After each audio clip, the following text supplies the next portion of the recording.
Video games have predicted your future. You won't like it.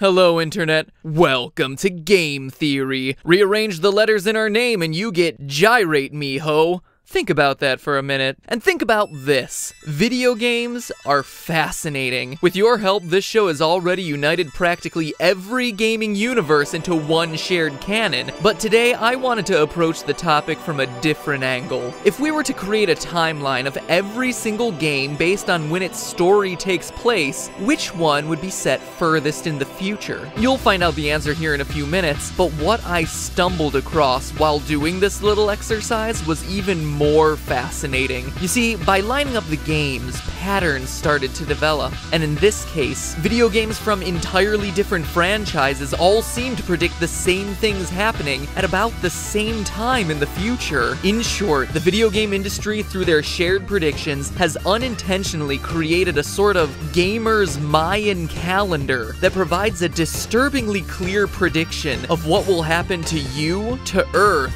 and to life as we know it in just a couple short centuries. Consider this a spoiler alert for your life. Before we get into any fortune-telling, let me point out that video games predicting the future is nothing new. Look at Smash TV. I said Smash. Set in the year 1999, but released in 1990, this insane run-and-gun arcade game successfully predicted the rise of reality television a decade before Survivor's Richard Hatch ever bore it all in Borneo. Now, if only Mutoid Man was selected to hand out roses as the next Bachelor, now that would be some must-see TV. Other accurate games. Before they became solid, the early 90s had Metal Gear 2 Solid Snake predicting a fuel-producing algae able to replace gasoline. Sure enough, in 2012, algae fuel started to roll out at 4 gas stations in San Francisco. But the most accurate example is also the most unsettling, as Deus Ex predicted the 9/11 attacks a year before they happened. The game's interpretation of the New York skyline had the Twin Towers noticeably absent. This was the result of the game's memory limitations. But the cover story they wrote in the game, that the World Trade Centers had fallen as the result of a terrorist attack. What started off as a workaround for memory limitations ended up foreshadowing the worst moment in America's recent history. Eerie and definitely dark. But not nearly as dark as what's going to happen to us if the rest of these predictions come true. Here's what we can look forward to. We begin in a future not very far from our own, the 2020s, where we find the lines between what is human and what is robot are beginning to blur. On one side, Mega Man and Proto Man represent science finally creating the world's first truly humanoid robots. Concurrently, nanotechnology continues to evolve, notably in the little-known Nano Breaker, set in 2021. 6 years later, 2027, the technology is ready, and the world of Deus Ex Human Revolution comes to life, whether you asked for it or not. I never asked for this. Fusing man with machine, upgrading ourselves to superhuman status, and polarizing the world in a debate about the ethics of human augmentation. Over the next few years, our enhanced selves and robot partners get put to the test against a new breed of self-proclaimed super criminals in Captain Commando, and biologically enhanced rebels in games like Haze. But all in all, life is peaceful for about a decade. Then comes the 2030s, when technological progress slams to a halt. Overwhelmingly, games predict that sometime between 2030 and 2080, the world will be crippled by a lack of fossil fuels. Some desperate countries will turn to space for a solution. Carnage Heart, Machine Hunter, Tobal No. 1, Red Faction, even Halo all see Mars being colonized during this critical time. But while some other countries explore new worlds, others stay focused on this one. becoming locked in wars for domination over the natural resource supply. Killzone 2 and Fallout both depict the need for petroleum, sending the world into a nuclear apocalypse. Star Ocean: The Last Hope calls it World War III. 2077 is the breaking point, as the US and China desperately lash out against each other, and the confused world releases a flurry of panicked warheads. Scared civilians literally bury themselves to survive. Once facing the endless possibilities of space, humanity is forced to hide underground in Fallout's vaults and Metro 2033's subways to avoid the radioactive chaos.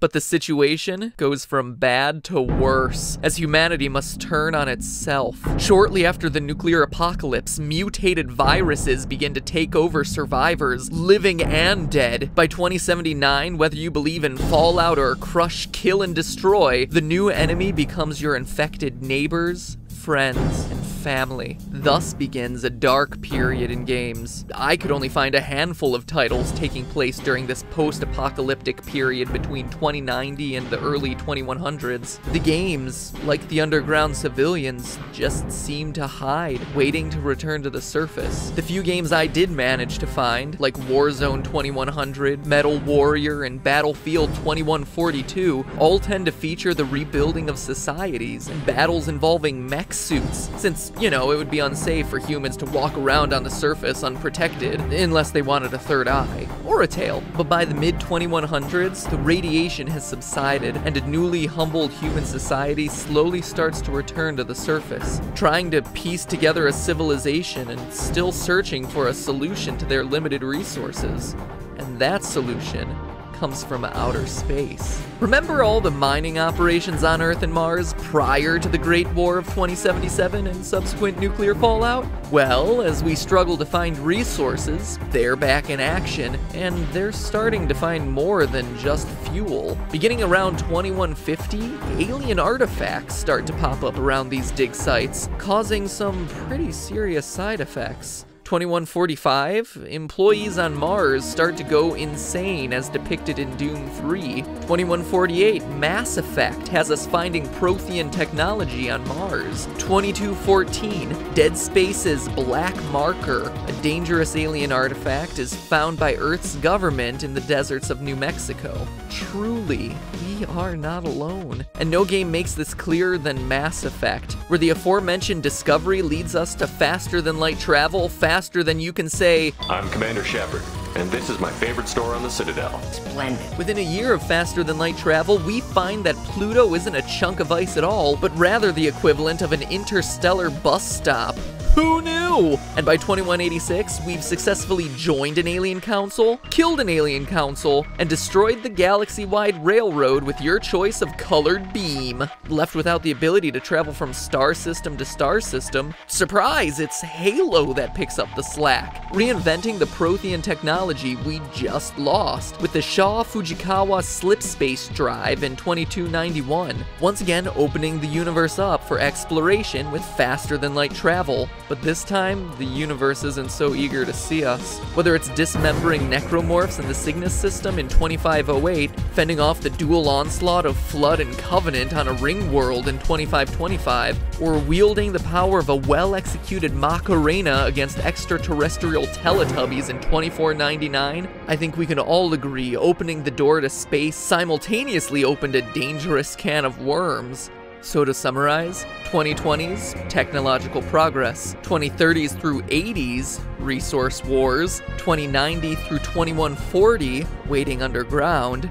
2150 to 2300, emerging from the ground and making alien contact, and 2300 to 2500, alien wars. But you know what I find truly fascinating about this? That's it. We're left with an Earth defending itself against toe touches and teabags. In a medium where game designers can make any world they want to come to life using a few zeros and ones, depictions of our future tend to stay within the first half of this millennium. Granted, the order of events coincides well with what real-world researchers are already saying. Right now, robots are moving more freely by the day, and within 10 or 20 years we should see our own Rockman roll. Regarding a resource war, some experts speculate that 2060 may well be the date we deplete our petroleum reserves, a date that just so happens to be smack dab in the middle of the range video games predict. And remember the 30-year dark period where we theorized survivors were waiting underground? Fallout from a nuclear apocalypse can take anywhere between a few months and a few decades to dissipate back to safe levels. So a 30-year hibernation of human society would actually make a lot of sense. But all that aside, what happens in the year 3000, 4000, 100,000? This is where games can truly speculate, and sadly don't. Jump ahead 2,000 years now and Neo-Contra shows us Earth as a world devolved into a prison planet. Jump ahead another 3,000 and you no longer have Earth, but instead lost Jerusalem, an abandoned planet no longer appearing on star charts in the Xenosaga story. Oh, and that game set furthest in the future? The clear winner is Boombots, set in the year 15 million billion.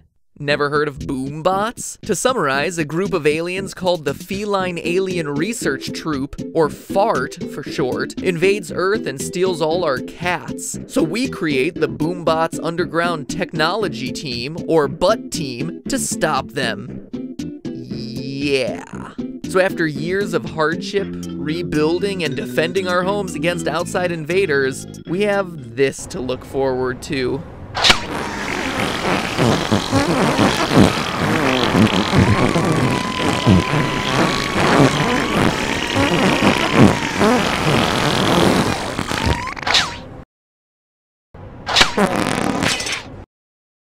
Great. War never changes.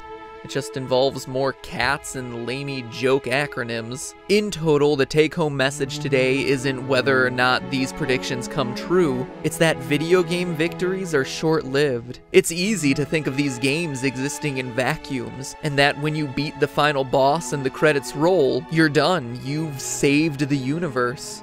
But the thing to remember is that, really? You're just playing out a chapter in a much larger timeline, consisting of all other video games. Sure, you may have won the day this time, but Dr. Wily will be back next week with a new plan. The Deus Ex guy will still be complaining about never asking for this.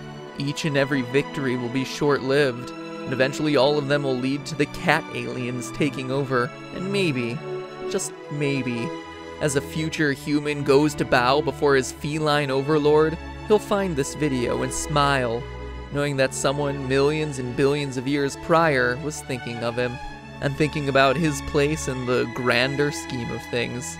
But hey, that's just a theory. A game theory. Thanks for watching.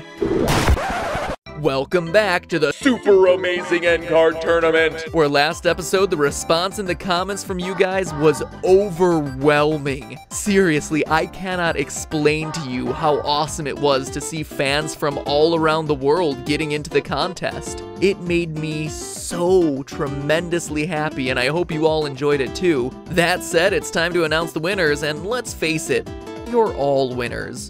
But some of you more than others. And those others are Japan with 77%, Belarus with 85%, Taiwan with 92%, Ukraine with 93%, Martinique, Russia, Armenia, India, and China, all with 100%.